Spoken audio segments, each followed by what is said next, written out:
Well,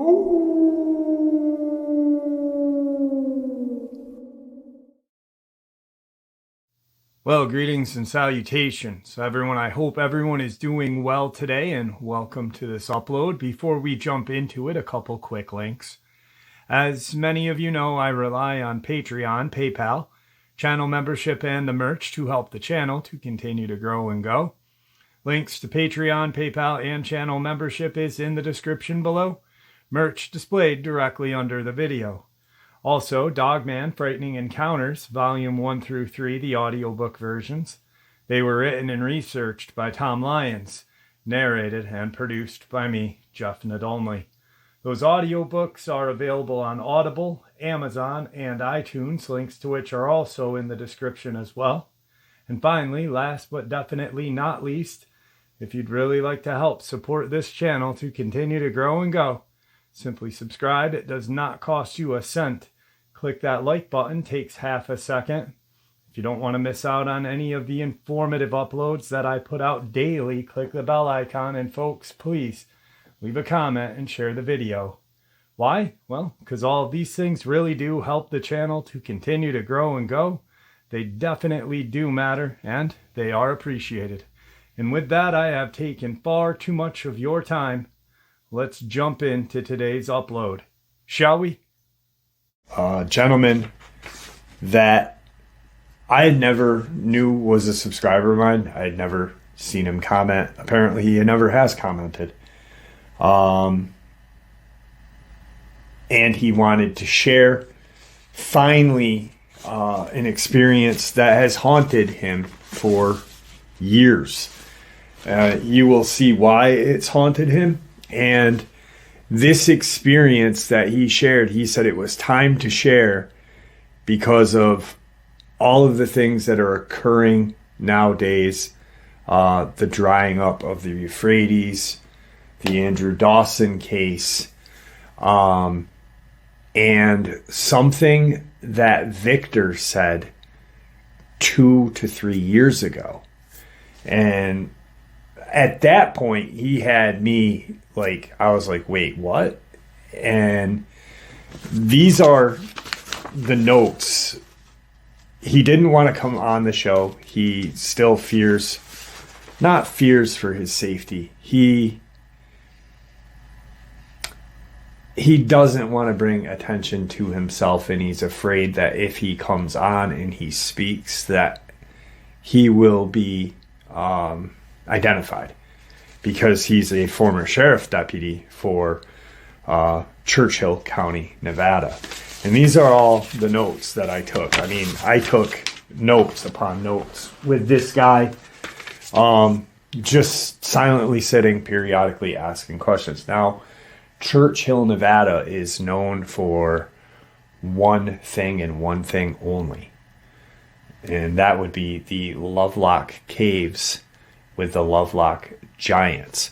Now, if you don't know that story, I will share that story with you here shortly. But I'll share the experience or the history of it after I share this gentleman's experience with you guys.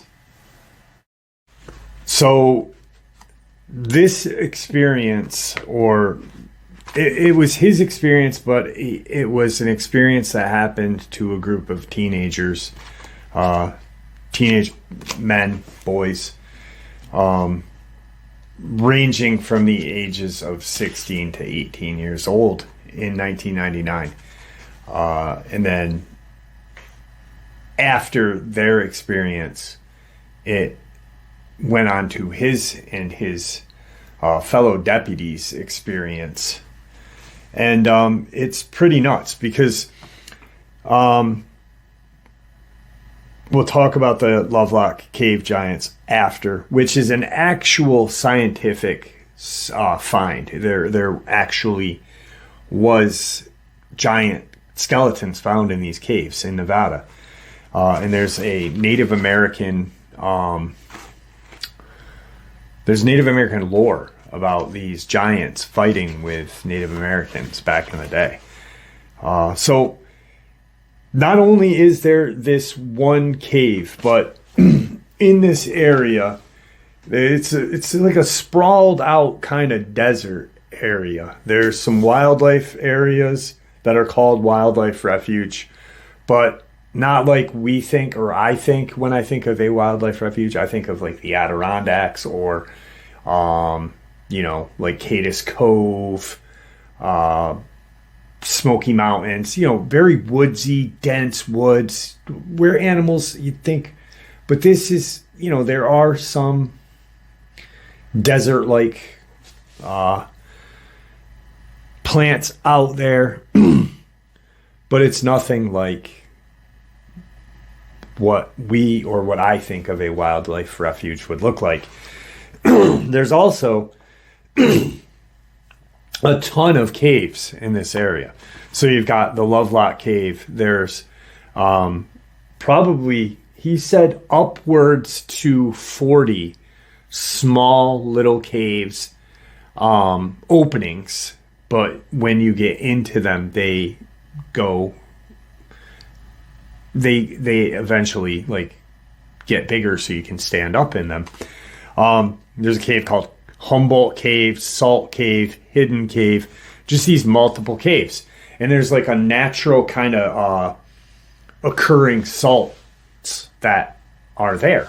And there's like mines. I guess there's a lake called Humboldt Lake out there as well. So when you look at a map of this area, you literally can see the kind of cave openings. They just there's like clusters of them all throughout this area. And what he heard during his years of living in this area, he lived in a city called Fallon, which is in Churchill County. Supposedly, these caves are connected by a system of tunnels that are under the ground. And he said, I would not doubt that there are these, just sprawling cave systems with tunnels that connect. And, if there are cryptids and reptilians, this would be a place for these things to hide. And, I started saying, hey, there's caves all throughout the country and throughout the world where I truly believe that these cryptids, Dogman, Bigfoot, crawlers, whatnot, they take advantage of these naturally occurring things. Like, I've heard of Bigfoot using lava tubes in Washington State. So spelunking is something that's done in that area. It's frowned upon, especially now. And it was even back then in 1999. He has since retired, and he was older. He was not a young deputy when this occurred. He was in his 40s at the time. So he's in his middle to late 60s right now. He didn't tell me his age. I did the math. Because 99, we're talking, 20-something years ago. And he said he was in his 40s at that time. So,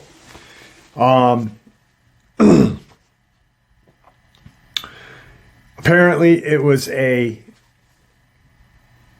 spring, early summer day. And these group of kids went out to the area. There's two main roads in the area, Highway 95 and 80. Veterans Memorial Highway, and I think the other one is Eisenhower or something like that, he said. But Highway 80 and 95. And to get to this Lovelock Cave area, you go off of 95 and onto this kind of very rural, just middle of nowhere road. There's no homes on there. There's nothing. There's nothing out there. And so the kids, they drive out there and they're just going to go caving. They're teenage boys. They are constantly looking to do dumb stuff. I mean, as a teenage boy at one point, I know what he was talking about. I know what those kids were thinking, and I'm sure all of you guys do who were teenage boys at one time. So these kids, they get to this cave, and, well, we'll start it like this. These kids that were at this cave area show up at Fallon Police Department. He's pretty sure that there was more kids involved or kids there, but he thinks that a few of them kind of just dispersed and didn't go to the police station out of just fear and, you know, like what they just witnessed. Why would they even want to relive it, you know? These kids told this wild and crazy story to the local police department, which is in Fallon. Fallon's a very small city, as cities go. And because it happened in that area, they said, listen, we can't go out there, but we're going to get the deputies here, the Churchill County deputies, which is also in Fallon. And he ends up showing up. He's the senior deputy that day. And he goes to take, you know, the statements. And when he sits down with these kids, and a few of them had their parents, so he thinks that what happened was they had this experience and then went home, told their parents, freaking out, and their parents are like, you guys are far too upset about this. We need to go to the police. Apparently they were in this smaller cave area away from the Lovelock Cave. And if you do Google map it, you can actually see these just small little openings of, you know, just,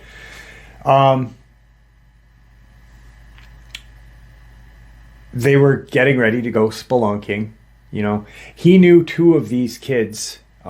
He had dealt with two of them, for minor, you know, like trespassing or, you know,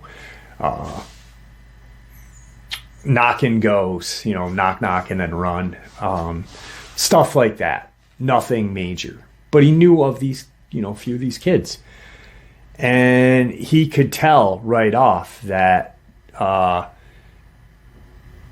as strange as the story sounded that they told him, that something was amiss here. What they said was they had gone to this cave system. They were going to go spelunking. They had gone into this one cave, and they had been maybe 15 feet in, and they sparked up a joint. And I always say this because I don't believe that having drugs in your system has any kind of contribution, or a negative or a positive, to the experience. You know, like when Tony Aarons and Amber Miller or any kind of attacks have happened, it's always like they had meth in their system and that was a contributing factor. Well,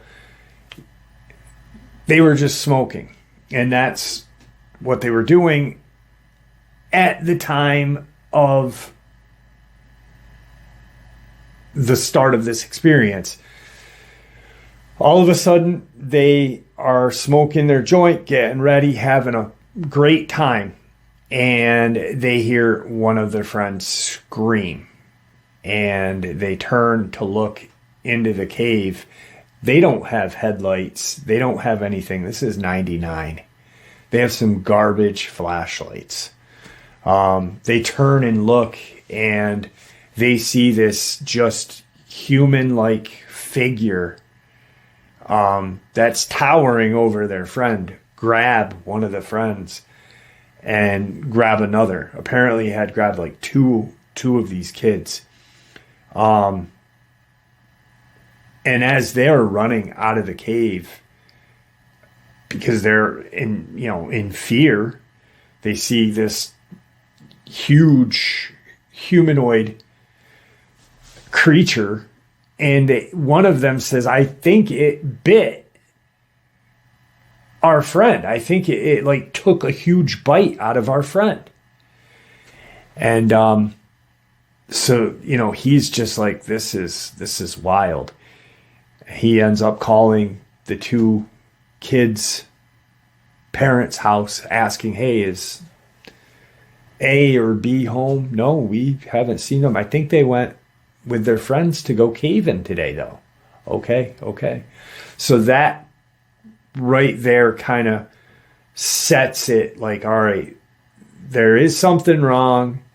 They are missing. We got to get up there and see, what we can see. So they end up taking the drive up to the area. It's him and two other deputies that go up, and they can see the exact area. They can see like scuff marks and stuff where it looked like they had been running out of the cave and stuff. So they enter into the cave. And they were not 100% sure if it was the right cave or not, because obviously they didn't bring the kids back up, the teenagers back up with them. But they could see that there was a lot of disruption outside of the cave. And they start to go in. Obviously, their lights are a little better than the flashlights they had, but not great. I mean, a mag light back then was good, but I mean, compared to what we have now, it's like a candle, So they start walking into this cave, and they're looking. They do smell a very heavy odor of animal. It smelled like animal, and not like a barn or a zoo, but some kind of animal. They get about 40 to 45 feet in the cave, and it kind of opens up a little, and they hear some noise, and they shine their light over, and in this far section they see this huge humanoid sitting there, like, and it looks like it's like eating off of this body. And they immediately, lights are on, service pistols are drawn, and they're yelling commands. And this thing stands up, and it's about 9 feet in height. And at that point I said, hey, was it hairy? Like, I'm thinking Bigfoot, like, was it hairy? And he's like, no, it was not hairy. It looked like it had kind of what looked like hide, but not like a loincloth, almost like shorts or something made out of like skin. And I said, so needlecraft was involved? Obviously, if there's some sort of loincloth and he said, I didn't see anything, but I know what was on them wasn't part of their body or its body. And so they start yelling commands, and nothing. This thing stands up, and it doesn't step towards them. It's just standing there, kind of like not in shock, but just staring back at them. And it was a very eerie scene. He said, imagine being in a dark cave. You're, 40 to 50 feet from the entrance of the cave. And you've got this 9 foot whatever in front of you. and how the lights of the flashlights, the 3 flashlights are, it's just very eerie. On top of it's eating a freaking human. All of a sudden it turns and starts to like go into the darkness more. They're not pursuing, but they're yelling commands like, get back here, stop, whatever. They're debating on going to check. And he said, I'm literally being honest with you. We were debating. Like, the time was not that long, but the time, there was enough time to, do we get that body? Do we have enough time? Will our bullets stop that beast or whatever that thing is that we just saw? All of a sudden, now there are 2 coming out of the darkness. And because of the darkness, he didn't know if it was the same one with another one or if it was 2 different ones. And that's when they made their retreat to the entrance of the cave, and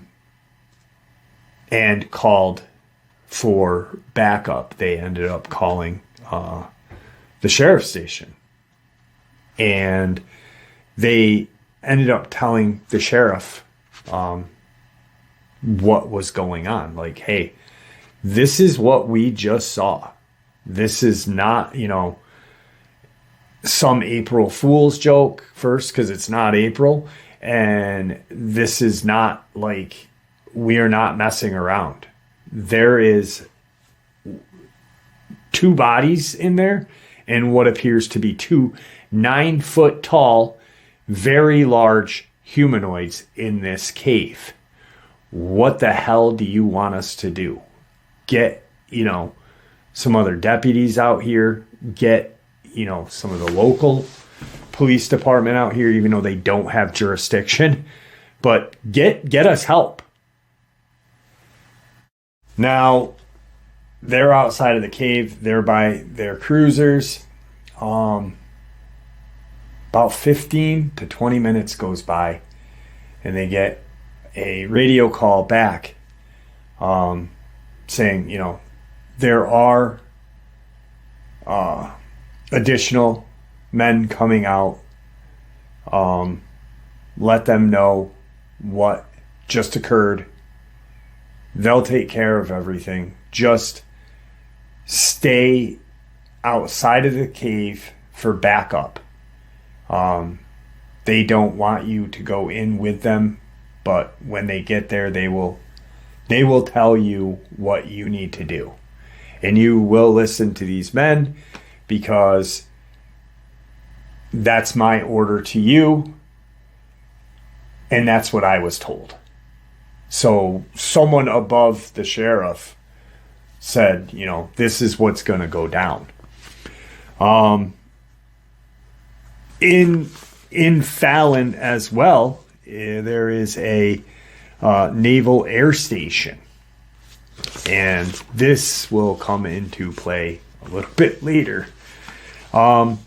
So 40 minutes now from the time they left the cave, what shows up is there are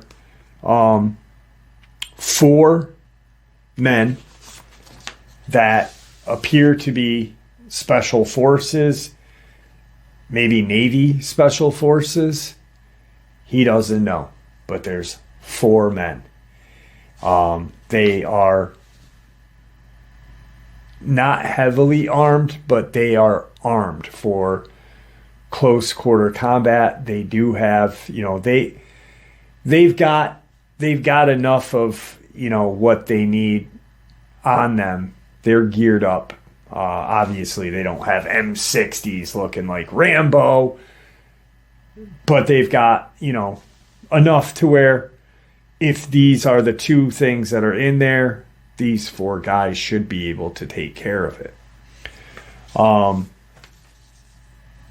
of the guys and also the vehicle that shows up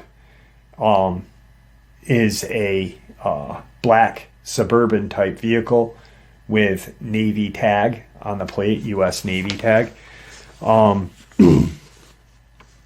So obviously it's from the Naval Air Base. Now they come and he fills these four men in on what they just witnessed and what occurred, with the kids and what they saw. And, this may sound real crazy, but there are two, maybe more, 9-foot tall humanoids back in that cave. But there are also two teenage civilian bodies that need to get pulled out of that cave. No sooner did these guys get in the cave, I mean, not like right off, but enough time for those guys to get into that kind of caved room area. Cave, not caved. Caved where it opens up. They could hear gunfire. They heard, a lot of gunfire erupting, and no yelling, just gunfire. And when the gunfire stopped, they heard kind of like commands and very articulate, what they could hear. There was no like la la la la la la la la, yelling. But, da da da da da da, do this, whatever. They couldn't make it out, but they could hear. After the gunfire stops, they see the four men coming out. Two of the men have one of the civilian bodies, and then the other two are dragging one of these creatures out with them. Excuse me. And, the two humans that were the teenage boys, and they had what appeared to be like bite marks taken out of their skin. They looked like they had been like consumed. And those bodies had only been in that cave max 2.5 hours. Max. The least time would be like 2 hours, max 2.5. So for that many, wounds and consumption, these, he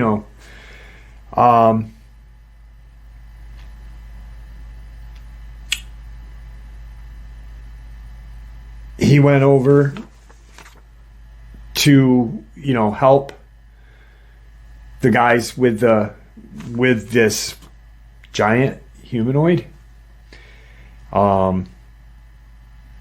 They moved it, and the guy who was in charge of these four guys, said, get transport for the two bodies here. I'm radioing in for something to take care of, this. So he hears the guy talking to somebody over comms, doesn't hear the exact everything. And two of the men, he walks up to two of the men, the special force guy or whoever he is, walks up to two of his own men, and he says something to them, and they look, and they go to the back of the SUV. They get a bag out of there, and they walk toward the entrance of the cave. Like a minute, 2 minutes later, back up, boom. the cave entrance was blasted shut. And shortly thereafter, a flatbed comes down the road, and a ambulance comes down the road following the flatbed. The naval or special force, I say naval because he said they were from the naval base, I'm guessing, but they were definitely special force. How they tactically went in and tactically maneuvered everything was really spot on. So when they saw the flatbed coming, and then they saw the ambulance not too far behind the flatbed, but not right, like they came at the same time, coincidentally, maybe a couple minutes apart.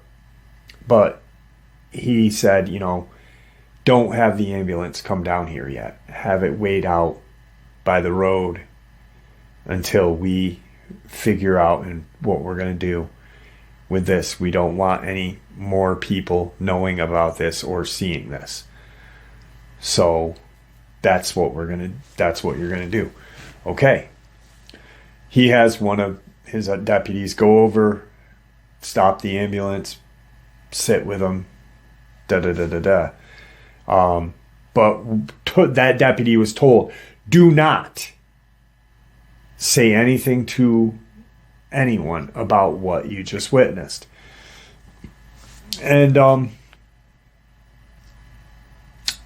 they load the 4 guys and the 2 deputies, because 1 deputy's with the ambulance.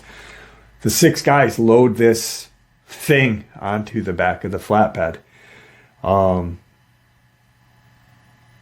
And they guessed that this giant creature was, he's guessing, at least 9.5 feet tall, judging from his height and everyone else around them. He was at that point 6'1". He said, I probably shrunk an inch with age. Nude, except for this kind of loincloth, almost short-looking hide thing it had around it. And once again, no needlecraft, because obviously he's not looking for it at that time. But there had to have been some sort of something, because it was not falling off, right?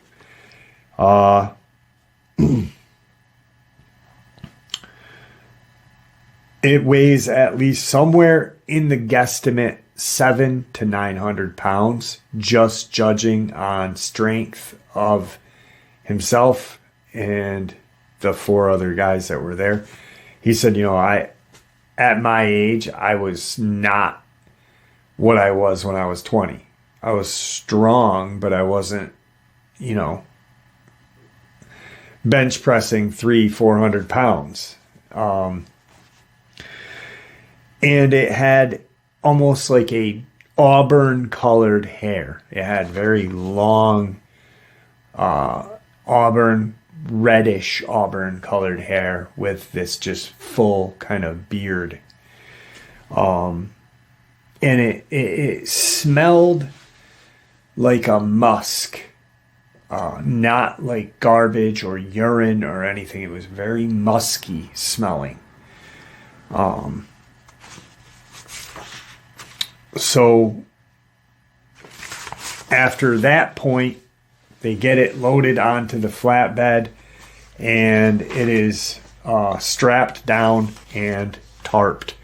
So they put the tarp over it, put the straps down, and strapped it so the tarp wouldn't fly off when they were driving. They're told, follow us, actually lead us. You be the lead, then it'll be the flatbed, then us, then your other deputy. Leave the other deputy behind with the ambulance to get the kids have him meet us where we're going when the ambulance gets loaded up and gone. And there's this small airfield out there called Derby Airfield. And they drove out to Derby Airfield in uniform, just like was told to him, the sheriff deputy, the flatbed, the SUV, the other deputy. And then probably 5-6 minutes later, the other deputy shows up. And 10 minutes after that, a helicopter lands. 2 guys get out of that helicopter, greet the other 4 men, and the deputies are told to stand back. They are not even asked for, to help, even though they were going to help. But these 6 men quickly load the body onto the helicopter. 2 of the men go in the helicopter, and 2 of the other guys get in the SUV, and they said, thank you, yada, yada. I guess you're supposed to go and report to your sheriff. So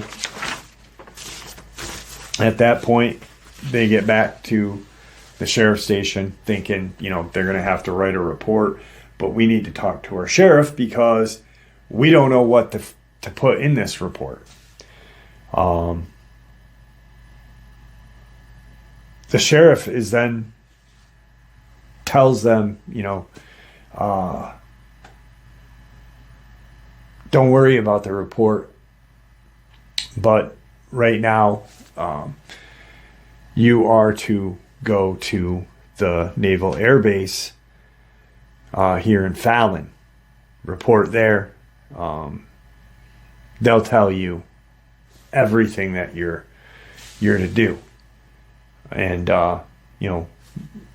we'll have transport bring you there and bring you back.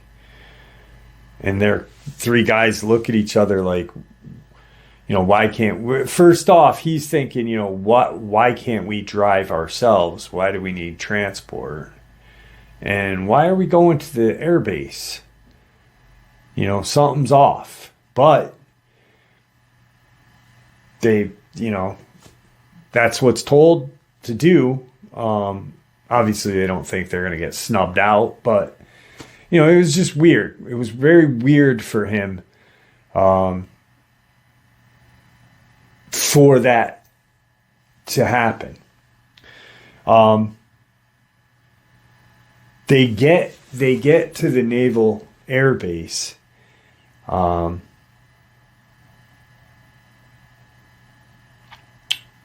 They're told to wait in the van, and they'll be escorted to where they will be debriefed. Sometime within a half an hour period, some military police come and get them and bring them to what appears to be a medical wing. And right at that point, he's like, we're not hurt. Maybe this is where they do the debriefing. Maybe this is where, whoever is going to, address us is. We don't know. Or maybe we're going to see this body and get an explanation.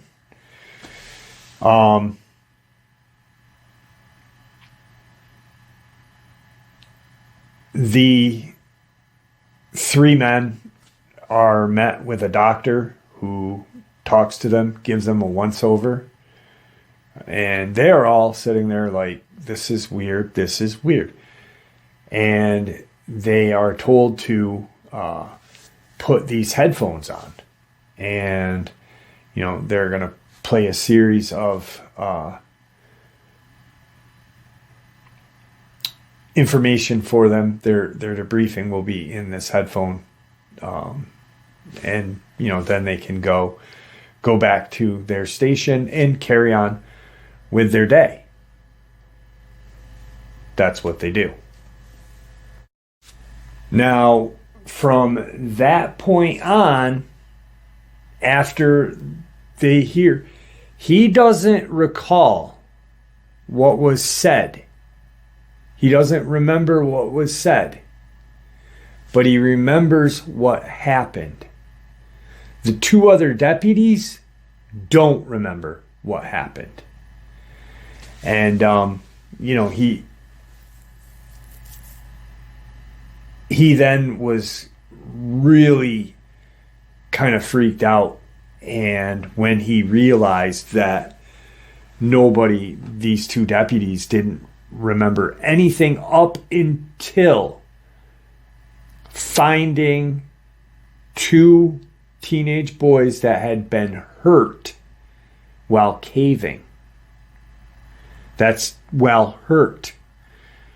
No mention of giant, no mention of anything, just hurt. He knew something was up at that point, and he was scared. And he knew all the paramedics and and he remembered the driver. The next day, he asked the driver, "Hey, what did you do with did you bring the two boys to the hospital? What happened to those boys?" The driver did not remember bringing the boys to the hospital. They didn't get to the hospital. Apparently, this is his thinking that ambulance was diverted to the naval base because within a 6-month period of time, he questioned the parents of the two boys and the friends that were there. And anyone who was aware of what occurred. And no one remembers anything except those two kids being hurt while caving. No one, the two kids that he remembered, or not remembered, but the two kids that he was familiar with for like trespassing and, playing ding dong ditch. They didn't remember anything. And now he's getting really scared because he's like, okay, I know what happened. The only thing I can't recall is what was said in the headphones. I don't remember anything of that. I remember it happening. I remember putting the headphones on, but I don't remember hearing anything. Why doesn't everybody remember anything that happened?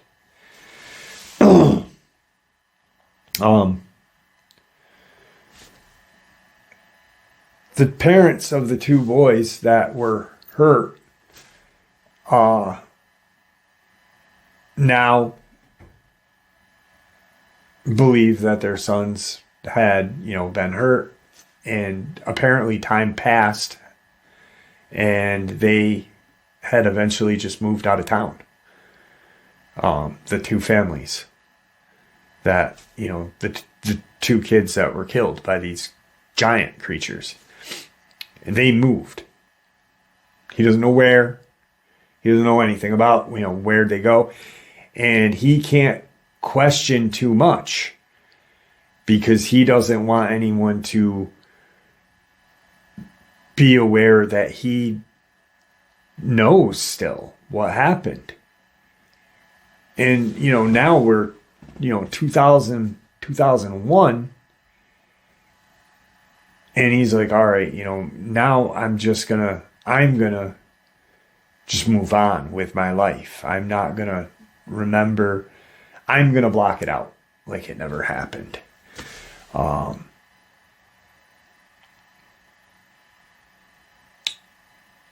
he ended up retiring, and he ended up moving. And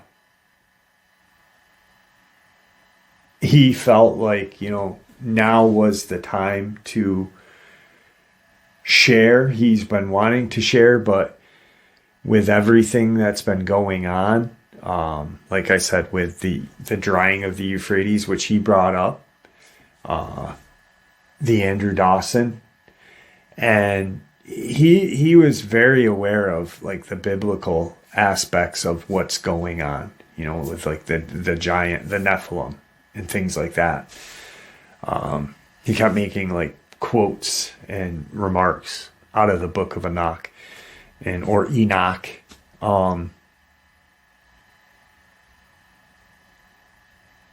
And the one thing that made him 100% sure that it was time to share was just recently he found the Victor playlist, and he heard the encounter that happened in Maine. And when the father and the sons were questioned by Victor, and he said, I can get you help, this, and that.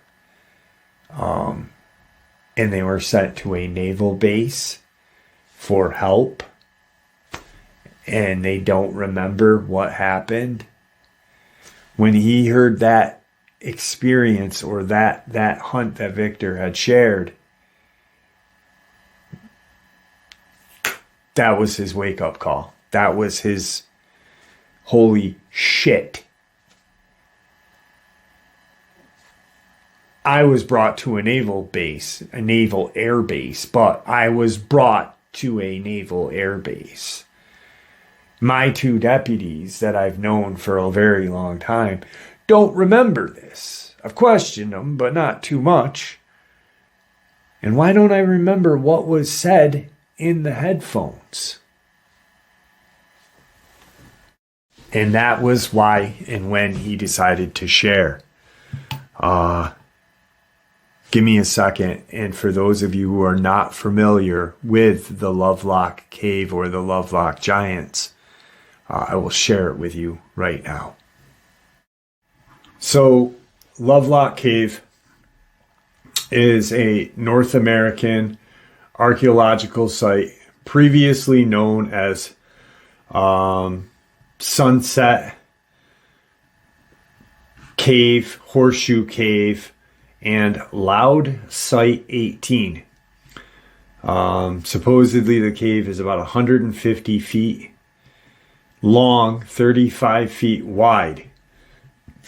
It's one of the most important classic sites of the Great Basin region because conditions of the cave are conducive to the preservation of organic and inorganic material. The cave was placed on the National Register of Historic Places in 1984. It was the first major cave in the Great Basin to be excavated, and the Lovelock Cave people are part of the University of California Archaeological Community's Lovelock Cave Station. First discovered in 1911, when two miners were hired to mine for bat guano for fertilizer. That's when it was called. That was when it was known as Sunset Guano Cave. First archaeological investigation was in 2012, and that was because the miners ended up finding some very strange artifacts. There were some very strange things found throughout this area. In 1949, someone collected a name, Robert Heiser collected organic material radiocarbon dating it. There was some like duck decoys. 11 duck decoys were found in there. No date on them. They were painted and feathered. Like they were just created by, and that's very strange, if you think about that. There was a prehistoric sling. A hand-woven textile sling was collected by Loud in 1912, but it was not reported or studied extensively until years later. So right there is needlecraft.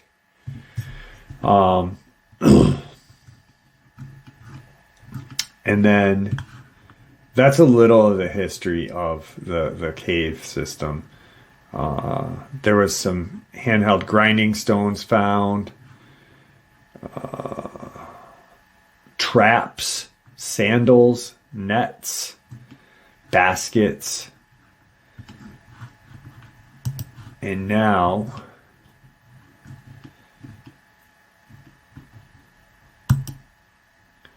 this is the tale of the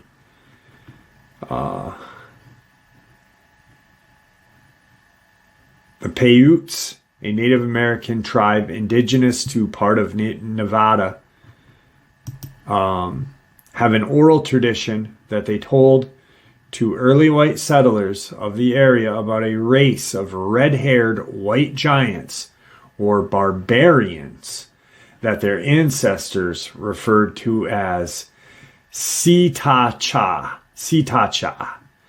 The story was written down in 1882 by Sarah Hopkins, daughter of a Paiute Indian chief, in her book, Life Among the Paiute, Their Wrongs and Claims. These giants were described as being vicious, unfriendly, and cannibalistic. In this story, the Paiutes speak of a great battle that took place which led to the extermination at the site known today as Lovelock Cave. During the early part of the 20th century, archaeologists found thousands of artifacts inside the cave.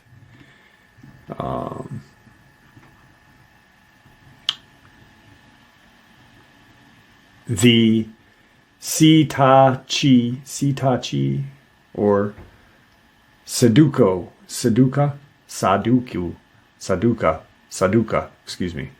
literally translate as tall eaters in northern Paiute.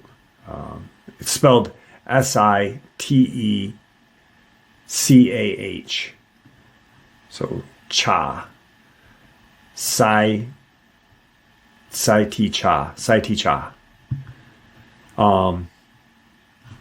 The tull is a fibrous water plant, which, according to legend, was woven by the giants into rafts in order to escape attacks by the Paiute.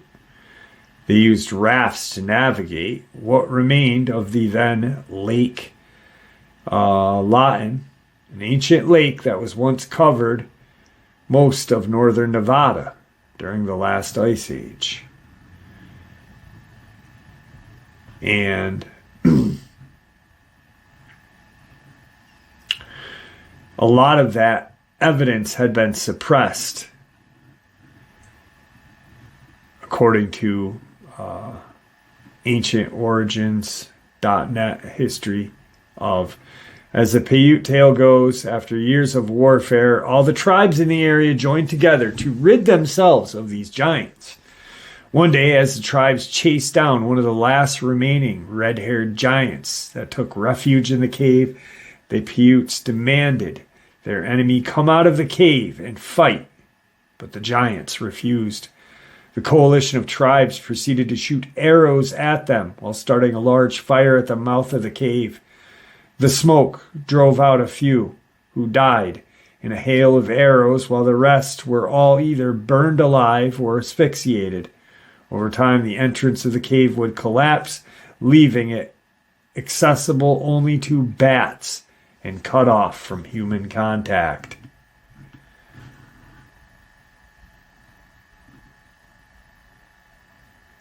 So then at the point in prehistoric times, that cave, Lovelock Cave, was actually under that Lake Lawton. But I